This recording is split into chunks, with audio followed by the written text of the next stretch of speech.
So, I had a person from the IT department come and help me with my computer the other day, and he stops in my office and he's typing away, trying to make something work on the security settings. And he said, "So what do you study?" I said, "Generally, evolution and religion." And he said, "Well, those don't really work together, do they?" And I think his response is very telling and very common in our world, that presumes that one either thinks through the lens of faith or through the lens of evolution.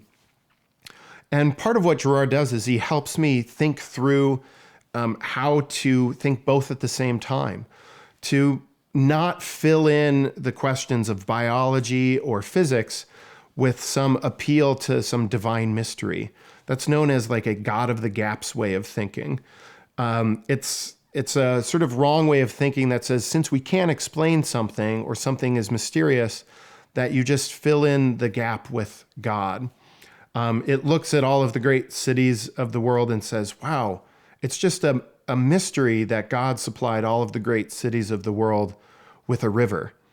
And it's just a sort of silly way of thinking that says, whenever something seems coincidental, we will just fill that in with the God of the gaps.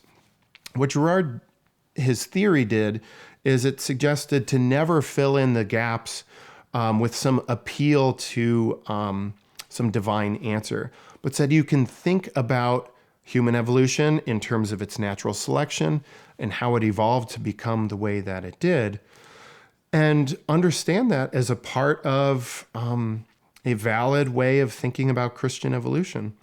And in fact, some of the best writers in mimetic theory, like James Allison, have said original sin actually works so well with mimetic theory as a way of saying, as a species, it seems like we got off on the wrong foot.